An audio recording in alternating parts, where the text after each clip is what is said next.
ఇవాళ మనం 'spy family' season 3 episode 11 అయితే ఎక్స్‌ప్లెయిన్ చేయబోతున్నాం. ఇక మిగతా విషయాలన్నీ ఎండింగ్‌లో మాట్లాడుకుందాం. సో, లేట్ చేయకుండా ఎపిసోడ్‌లోకి వెళ్ళిపోదాం. ఇక ఎపిసోడ్ స్టార్టింగ్‌లో మనం యోర్‌నైతే చూస్తాం. ఇక్కడ యోర్ నిన్న రాత్రి తాగొచ్చిన దాని గురించి ఆలోచిస్తూ ఉంటుంది. తనంటుంది, నాకు సరిగ్గా గుర్తు రావట్లేదు, కానీ నేను లాయర్‌తో తప్పుగా ప్రవర్తించానా? ఇక అదే గనుక నిజమైతే ఇప్పుడు నేను లాయర్‌ని ఎలా ఫేస్ చేయాలి? ఇక ఇంకో వైపు మనం లాయర్‌ని చూస్తే తను ఆన్య కోసం అయితే బ్రేక్‌ఫాస్ట్‌ని రెడీ చేస్తాడు. ఇక్కడ లాయర్ అంటూ ఉంటాడు, "నువ్వు తొందరగా తిను. నువ్వు బేకీతో బయటికెళ్తానన్న విషయం మర్చిపోయావా?" ఇది విని ఆన్య అంటుంది, "ఈరోజు నేను బేకీ తోటి జూకి వెళ్తున్నాను." ఇక వీళ్ళు ఇలాగే ఉన్న మూమెంట్ లో ఇక్కడికి బేకీ ఇంకా మార్తా అయితే వస్తుంది. ఇప్పుడు ఇక్కడ బేకీ లాయర్ ని చూసి అంటూ ఉంటుంది, "మీరు ఈ రోజు లంచ్ చేశారా? చేయలేదంటే మాతో జాయిన్ అవ్వండి, మా షెఫ్ బాగా వండుతాడు." ఇంకా బేకీ లాయర్ తో ఏదో చెప్పేలోపే మార్తా తన నోరు అయితే మూసేస్తుంది. ఇప్పుడు ఇక్కడ ఆన్య లాయర్ తోటి అంటూ ఉంటుంది, "మీరు త్వరగా ఇంటికి రండి." ఇది విని లాయర్ అంటాడు, "బయటికి వెళ్తుంది నువ్వు, నేను కాదు." సరే, ఇక మార్తానైతే వీళ్ళిద్దరైతే బయటకు తీసుకెళ్తుంది. ఇక ఇప్పుడు మనం యోర్ని అయితే చూస్తాం. తను గోడను పట్టుకుని నడుచుకుంటూ వెళ్తూ ఉంటుంది. తను అంటాడు, "చూస్తుంటే నువ్వు ఈ రోజు చాలా ఎక్కువగా నిద్రపోయినట్టున్నావు." ఇది విని యోర్ లాయడ్ కి అయితే సారీ చెప్తుంది. ఇంకా ఇక్కడ లాయడ్ మనసులో అనుకుంటూ ఉంటాడు, "నేను నైట్ వీళ్ళ ఫ్రెండ్స్ తో తను చాలా ఎంజాయ్ చేసినట్టుంది." ఇప్పుడు ఇక్కడ యోర్ కేమో తన ఫ్రెండ్స్ చెప్పిన మాట అయితే గుర్తుకొస్తూ ఉంటాయి. దీనిలో వాళ్ళ ఫ్రెండ్స్ అంటూ ఉంటారు, ఫ్యామిలీస్ మధ్యలో గొడవలు అనేవి చాలా నార్మల్. ఇంకా తన మనసులో అనుకుంటుంది, "నేను ఇప్పుడు ఏదోలా లాయడ్ తోటి గొడవ పడాలి." ఇక్కడ యోర్ ఇలా చూసి లాయడ్ మనసులో అనుకుంటూ ఉంటాడు, "తిను నా కారణంగానే నిన్న ఇంతలా డ్రింక్ చేసిందా? ఎందుకైనా మంచిది తన్ని కనుక్కుంటే పోలే." ఇప్పుడు తను యోర్ తోటి అంటాడు, "నీకు మన రిలేషన్షిప్ లో ఏదైనా ప్రాబ్లం గా అనిపిస్తే నాకు వెంటనే చెప్పు." ఇది విని యోర్ మనసులో అనుకుంటూ ఉంటుంది, "నేను ఏదోలా ప్రూవ్ చేసుకోవాలి, మాది కూడా ఒక నార్మల్ ఫ్యామిలీ అని." ఇప్పుడు యోర్ లాయడ్ తోటి అంటుంది, "నేను మీతోటి సంతోషంగా లేను." ఇది విని లాయడ్ షాక్ లో ఉంటాడు. తను అంటాడు, "నువ్వు అసలు ఏమన్నావు?" ఇది విని యోర్ గట్టిగా అరుస్తూ అంటుంది, "నేను మీతోటి సంతోషంగా లేను." ఇక వీళ్ళిద్దరూ ఇలాగే ఉన్న మూమెంట్ లో ఇక్కడికి యూరి అయితే వస్తాడు. ఇప్పుడు ఇక్కడ యూరి కూడా యోర్ చెప్పిందైతే వింటాడు. ఇప్పుడు తను సీరియస్ గా లాయడ్ తోటి అంటాడు, "నువ్వు మా అక్కని ఏమన్నావు?" ఇక తను లాయడ్ కి అయితే వార్నింగ్ ఇస్తాడు. తను అంటాడు, "నువ్వు ఇంకొకసారి మా అక్కని ఏడ్పించడానికి ట్రై చేసావంటే నేను వదిలిపెట్టను." ఇది విని యోర్ అంటుంది, "నువ్వు తప్పుగా ఆలోచించకు." ఇంకా తన మనసులో అనుకుంటుంది, "మేము కూడా నార్మల్ కపుల్స్ మనే ప్రూవ్ చేసుకోవడానికి నేను ఇలా చేస్తున్నాను, కానీ నేను ఈ విషయాన్ని నీకు చెప్పలేను." ఇప్పుడు ఇక్కడ యూరి అంటూ ఉంటాడు, "అసలు ఏం జరిగిందో నాకు చెప్పు." ఇంకా తన మనసులో అనుకుంటాడు, "అక్కని నేను లాయట్ అంటే ఇష్టం లేకుండా చేస్తే తను లాయట్ ని వదిలేస్తుంది." ఇది విని లాయట్ అంటాడు, "నువ్వు ఇది బయటికి చెప్తున్నావు." ఇప్పుడు యూరి అంటాడు, "నువ్వు వెంటనే తినకి డివోర్స్ ఇచ్చేయి." ఇది విని యోర్ అంటుంది, "నేను డివోర్స్ ఇవ్వాలని అనుకోవట్లేదు." ఇది విని లాయట్ ఆలోచిస్తూ ఉంటాడు, "తిని ఇలా చేస్తే ఆపరేషన్ 6 కి ప్రాబ్లం వచ్చేలా ఉంది." ఇప్పుడు లాయట్ యోర్ తోటి అంటాడు, "నువ్వు ఈ విషయాన్ని నాకు ఎప్పటి నుంచి చెప్పాలని అనుకుంటున్నావు." ఇది విని యోర్ అంటుంది, "నిన్నటించే." ఇది విని యూరి అంటాడు, "నువ్వు నిన్న మా అక్కని ఏమన్నావు?" దీనిపై యోర్ అంటుంది, "తను ఏమీ చేయలేదు." ఇక్కడ లార్డ్ మనసులో అనుకుంటాడు, సిచ్యువేషన్స్ ఇలాగే కంటిన్యూ అవుతే ఆపరేషన్ 6 కి చాలా ప్రాబ్లం అవుతుంది. ఇంకా ఇక్కడ లార్డ్ ప్రశాంతంగా ఉండి దీని వెనకాల ఉన్న రీజన్ గురించి అయితే ఆలోచిస్తూ ఉంటాడు. సరే, ఇక లార్డ్ ఇక్కడ అన్ని విషయాల్ని గుర్తు తెచ్చుకుని ఆలోచిస్తూ ఉంటాడు. యోర్ కోప్పడేంత పని నేనేమీ చేయలేదు, లేకపోతే యోర్ వాళ్ళ ఫ్రెండ్స్ నా గురించి తప్పుగా చెప్పారా? అలాగైతే వాళ్ళు కూడా ఒక స్పైయేనా? అయినా కానీ నేను వాళ్ళని ఇంతకుముందు ఎప్పుడూ కలవలేదు.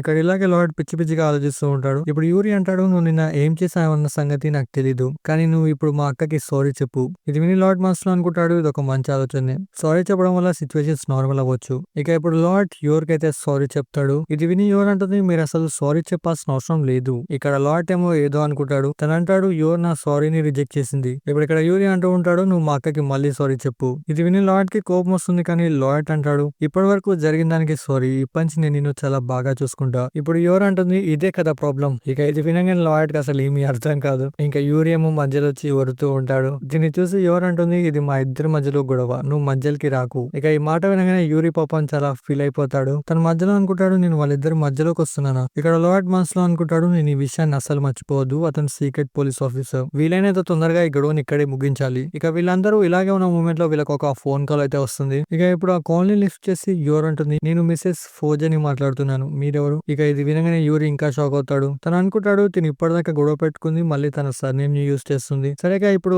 యోర్ లార్డ్ తోటి అంటుంది, "ఈ ఫోన్ కాల్ హాస్పిటల్ కి సంబంధించింది." ఇక ఇప్పుడు లార్డ్ మాట్లాడగానే ఒక ఎమర్జెన్సీ మిషన్ అని చెప్పి ఒక కోడ్ వన్ అయితే చెప్తారు. ఇది విని లార్డ్ యోర్ తోటి అంటాడు, "నేను వెంటనే వెళ్ళాలి." ఇప్పుడు ఇక్కడ యోర్ అంటూ ఉంటుంది, "మళ్ళీ గొడవ పెట్టుకోవడానికి ఇది ఒక మంచి ఛాన్స్." ఇప్పుడు యోర్ అంటుంది, "హాలిడే రోజు కూడా మీరు మీ పేషెంట్స్ గురించి ఆలోచిస్తున్నారు, ఇలాగైతే మీరు నన్ను సంతోషంగా ఎలా చూసుకోగలరు?" ఇది విని లార్డ్, "మనం తర్వాత చక్కగా మాట్లాడుకుందాం" అని చెప్పి అక్కడి నుంచి అయితే వెళ్ళిపోతాడు. ఇప్పుడు ఇక్కడ యోర్ ఆలోచిస్తూ ఉంటుంది, ఇప్పుడు యూరికి కూడా నమ్మకం వచ్చినట్టుంది మనొక నార్మల్ ఫ్యామిలీ అని. ఇంకోవైపు లాయట్ ఇలా చేయడం చూసి యూరికి అయితే చాలా కోపం వస్తుంది. ఇప్పుడు యోర్ తోటి అంటాడు, "నాకు తెలిసి తను నీ మీద చీట్ చేస్తున్నట్టున్నాడు." ఇది విని యోర్కి నమ్మబుద్ధి కాదు. ఇప్పుడు యూరి తనతో కలిసి లాయట్ ని ఫాలో చేద్దామని చెప్తాడు. ఇది విని యోర్ వద్దని చెప్తుంది. దీనిపై యూరి చెప్తాడు, "తను నీ మీద చీట్ చేస్తున్నందుకు నీకు బాధగా లేదా?" ఇది విని యోర్ ఆలోచిస్తూ ఉంటుంది, అలాగైతే ఇది ఒక మంచి ఛాన్స్ తనతో మళ్ళీ గొడవ పెట్టుకోవడానికి. ఇక దీని తర్వాత వీళ్ళిద్దరు కలిసి లాయట్ ని అయితే ఫాలో చేస్తారు. ఇక్కడ యూరి అంటూ ఉంటాడు, "జాగ్రత్తగా తన్ని ఫాలో చేయి." ఇక ఇంకోవైపు లాయట్ కథ అయిపోతుంది, "వీళ్ళు నన్ను ఫాలో చేస్తున్నారని." ఇంకా తన మనసులో అనుకుంటాడు, నేను హాస్పిటల్లోకే వెళ్తున్నానని నమ్మించడానికి ఇది ఒక మంచి ఛాన్స్. ఇంకోవైపు యూరి అంటూ ఉంటాడు, ఒకవేళ తను ఆగిపోయినా మనం ఇలాగే నడుచుకుంటూ వెళ్తూ ఉండాలి, లేకపోతే తనకు అనుమానం వస్తుంది. ఇది విని యువర్ అంటుంది, నీకు ఈ విషయాలన్నీ బాగానే తెలుసు. దీనిపై యూరి చెప్తాడు, నేను ఇది ఆన్యతో టీవీలో చూశాను. ఇక వీళ్ళిద్దరూ ఇలాగే వెళ్తుంటే ఒక అతను యూరిని ఎమర్జెన్సీ మిషన్ అని చెప్పి పిలుస్తాడు. ఇక ఇది వినగానే యూరి నాకు ఇంపార్టెంట్ వర్క్ ఉందని చెప్పి వెంటనే అక్కడి నుంచి అయితే వెళ్ళిపోతాడు.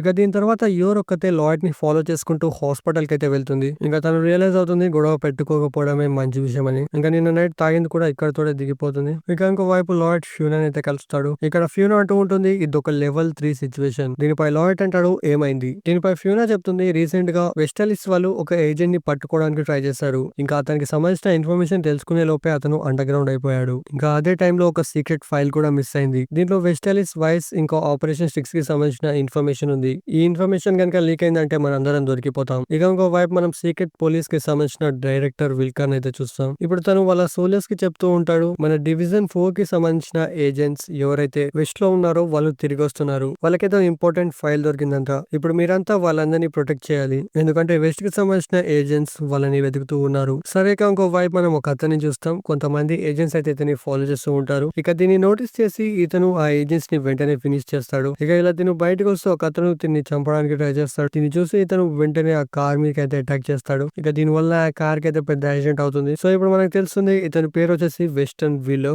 ఇతను వచ్చేసి ఆస్ట్రేలియా కోసం పనిచేస్తాడు. ఇతను వెస్ట్ కి సంబంధించిన ఇన్ఫర్మేషన్ ని ఈస్ట్ కి పంపిస్తాడు. సరే ఇంకో వైపు మనం లాయిడ్ ని మిగతా వాళ్ళని అయితే చూస్తాం. ఇక్కడ ఒక ఏజెంట్ అంటూ ఉంటాడు, వీళ్ళంతా ఒక ఏజెంట్ ని సరిగా పట్టుకోలేకపోతున్నారు. ఇప్పుడు ఫ్యూనా అడుగుతుంది, అతను ఎక్కడికి వెళ్తున్నాడు అన్న సంగతి మీకు తెలుసా? ఇది విని తినంటాడు, తన ఒక హోటల్లో సీక్రెట్ పోలీస్ ఆఫీసర్స్ ని కలవబోతున్నాడు. ఇది విని ఫ్యూనా అంటుంది, నీకు వచ్చిన ఇన్ఫర్మేషన్ కరెక్టేనా? ఇది విని అంటాడు, అవును, ఎందుకంటే సీక్రెట్ పోలీస్ ఆఫీసర్స్ లో మన ఏజెంట్స్ కూడా చాలా మంది ఉన్నారు. ఇక మనం అందరం ఇందులో ఇన్వాల్వ్ అయ్యామన్న సంగతి వాళ్ళందరికీ తెలిసిపోయింది, అందుకే మీరు కొంచెం జాగ్రత్తగా ఉండండి. ఇప్పుడు లాయిడ్ అంటాడు, మనం ఏదో చేసి తొందరగా అతన్ని పట్టుకోవాలి, లేకపోతే దీనివల్ల మన ఏజెంట్స్ అందరూ రిస్క్ లో పడతారు. ఇది విని ఫ్యూనా అంటుంది, అలాగైతే మనం మన ఆపరేషన్స్ అన్నిటిని మళ్ళీ స్టార్ట్ చేయాలి, ఇంకా ఆపరేషన్ 6 తో సహా. ఇది విని లాయిడ్ అంటాడు, మనం అలా కనుక చేసామంటే డెస్మన్ కి దగ్గర అవడానికి చాలా టైం పడుతుంది. ఇంకా సీలియా కేవలం మనల్ని ఫైల్ వెనక్కి తీసుకురామని చెప్పింది, మనం కేవలం అదే చేద్దాం. ఇక ఇంకో వైపు మనం యూరిని ఇంకా మిగతా వాళ్ళని అయితే చూస్తాం. వీళ్ళంతా గెటప్ చేంజ్ చేసుకుని ఉంటారు. ఇప్పుడు ఇక్కడే ఉన్నామంటుంది, మనం ఇలా గెటప్ చేంజ్ చేసుకుని ఎందుకు తిరుగుతున్నాం? దీనిపై ఇంకొక అతను చెప్తాడు, ఎందుకంటే మనకి మిషన్ కి సంబంధించి ఏ ఆర్డర్స్ రాలేదు. ఇంకా డైరెక్టర్ చెప్పిన దాని ప్రకారం వాళ్ళు ఈ మిషన్ ని సీక్రెట్ గా ఉంచుదామని అనుకుంటున్నారు. ఇప్పుడు ఇక్కడే ఉన్న ఇంకొక ఆఫీసర్ అంటాడు, అదేదైనా కానివ్వండి, మనం జాగ్రత్తగా ఉండాలి. ఇంకా వైస్ ఇందులో ఇన్వాల్వ్ అయిందంటే మనం ట్వైలెట్ ని పట్టుకోవడానికి అదొక మంచి ఛాన్స్ అవుతుంది. సరే ఇంకో వైపు మనం ఫ్యూనాని ఇంకా మిగతా వాళ్ళని అయితే చూస్తాం. వీళ్ళంతా వాళ్ళ గెటప్స్ అయితే చేంజ్ చేసుకుని ఉంటారు. ఇప్పుడు ఇక్కడే ఉన్న ఏజెంట్ ట్వైలెట్ తో అంటూ ఉంటాడు, నువ్వు సాధ్యమైనంత వరకు సీక్రెట్ పోలీస్ టైం వేస్ట్ చేయడానికి ట్రై చేయి. ఇక ఇంకో వైపు మనం వీలన్ అయితే చూస్తాం. తను రెడీ అవుతూ ఉంటాడు. ఇదే టైంలో తనకు ఒక కాల్ అయితే వస్తుంది. ఇంకా దీని తర్వాత తిను పైనుండి అన్నిటిని అబ్జర్వ్ చేస్తూ ఉంటాడు. ఇక ఇక్కడ ఏ ప్రాబ్లం లేదని అర్థం చేసుకుని తను తన గెటప్ ని చేంజ్ చేసుకుని కిందికైతే వచ్చేస్తాడు. ఇప్పుడు ఇక్కడే మనం యూరిన్ అయితే చూస్తాం. ఇప్పుడు వీలర్ అంటాడు, నువ్వు రీసెంట్ గా జాయిన్ అయ్యావా? ఇది విని యూరి షాక్ అవుతాడు. వీలర్ అంటాడు, నా వైపు చూడకు. ఇప్పుడు ఇక్కడ యూరి ఆలోచిస్తూ ఉంటాడు, నేను సీక్రెట్ పోలీస్ ఆఫీసర్ అని ఇతనికి ఎలా తెలిసిపోయింది? ఒకవేళ ఇతను ట్వైలైట్. ఇక దీన్ని కన్ఫర్మ్ చేసుకోవడానికి తిను తన టై వైపు అయితే చూస్తాడు. ఇప్పుడు వీలర్ చెప్తాడు, నేను లొకేషన్ ని చేంజ్ చేశాను, వాళ్ళందరినీ నన్ను పార్క్ లో కలవమని చెప్పు. ఇక ఇంకో వైపు మనం హోటల్లో ఫ్యూనాని ఇంకా మిగతా ఏజెంట్స్ అయితే చూస్తాం. ఇప్పుడు ఇక్కడ ఫ్యూనా ఆలోచిస్తూ ఉంటుంది, తను నిజంగా వస్తాడా లేకపోతే తన అడ్రస్ ని చేంజ్ చేసుకున్నాడా? ఇక దీని తర్వాత మనం వీళ్ళని పార్క్ లోనైతే చూస్తాం. ఇప్పుడు ఇక్కడ సీక్రెట్ పోలీస్ ఆఫీసర్ అంటూ ఉంటాడు, నువ్వు ఆ ఫైల్ ని మాకు ఇచ్చేయి, వైస్ కూడా దీని వెనకాల పడింది. ఇది విని వీలర్ అంటాడు, ఫైల్ ఇచ్చే ముందు నేను కన్ఫర్మ్ చేసుకోవాలి, మీరు నిజంగా సీక్రెట్ పోలీస్ ఆఫీసరేనా? ఇది విని తినంటాడు, దానికంటే ముందు నువ్వే వీలర్ అని ప్రూవ్ చేసుకో. ఇది విని వీలర్ అంటాడు, మీరు చెప్పినట్టే నేను గ్రీన్ టై మీద ఎల్లో జెమ్ స్టోన్ పెట్టుకుని వచ్చాను, ఈ ప్రూఫ్ సరిపోతుందా? ఇది విని తినంటాడు, ఈ ఇన్ఫర్మేషన్ ని వెంటనే హెడ్ క్వార్టర్స్ కి పంపి. ఇది విని వీలర్ కి కొంచెం అనుమానంగా అనిపిస్తుంది. ఇక దీని తర్వాత మనం ఒక ఆఫీసర్ ని ఇంకా డైరెక్టర్ అయితే చూస్తాం. ఇక్కడ డైరెక్టర్ అంటూ ఉంటాడు, ఎలా ఉన్నావు జెఫ్రీ, పద మనం వెళ్లి కెఫెటేరియాలో లంచ్ చేద్దాం. ఇది విని జెఫ్రీ షాక్ అవుతాడు. ఇప్పుడు జెఫ్రీ అంటాడు, నేను కొన్ని ఫైల్స్ ని ఫినిష్ చేయాలి, నేను రాలేను సార్. ఇది విని డైరెక్టర్ అంటాడు, ఈ రోజు నుంచి నువ్వు ఏ ఫైల్ ని ముట్టుకోలేవు. ఇంకా నీకు ఈ విషయం తెలుసా, మేము వీలర్ కి ముందే ఈ విషయాన్ని చెప్పాం, నువ్వు మమ్మల్ని కలిసేటప్పుడు గ్రీన్ టై ఇంకొక జెమ్ స్టోన్ పెట్టుకుని రా అని. కానీ మేము తనకి జెమ్ స్టోన్ కలర్ గురించి ఏమీ చెప్పలేదు. ఇంకా మన టీమ్ లో ఉన్న ప్రతి ఆఫీసర్ కి ఆ జెమ్ స్టోన్ కి సంబంధించి వేరే వేరే కలర్ ని చెప్పాను. ఇంకా నేను ఇలా ఎందుకు చేశానంటే మనలో ఎవరైనా మనకు సంబంధించిన ఇన్ఫర్మేషన్ ని వేరే వాళ్ళకి పంపిస్తున్నాడో లేదో తెలుసుకోవడానికి ఇలా చేశాను. ఇక దాంట్లో భాగంగా నేను కూడా నీకు ఒక కలర్ గురించి చెప్పాను, అది ఎల్లోనే కదా, అలాగైతే నువ్వే కదా మనకు సంబంధించిన ఇన్ఫర్మేషన్ ని వాయిస్ కి లీక్ చేస్తుంది. అండ్ దీంతో ఎపిసోడ్ ఇక్కడ కంప్లీట్ అయిపోతుంది. ఎపిసోడ్ మీకు ఎలా అనిపించిందో కింద కామెంట్ చేసి చెప్పడం మర్చిపోకండి. ఇక రేపు నేను ఏ వీడియోని ఎక్స్‌ప్లెయిన్ చేయాలో కింద కామెంట్ చేసి చెప్పడం మర్చిపోకండి. ఇక వెళ్ళే ముందు ఈ వీడియో క్లిక్ చేయడం మర్చిపోకండి. ఛానల్ కూడా కొత్తగా సబ్స్క్రైబ్ చేసుకోండి. బాయ్.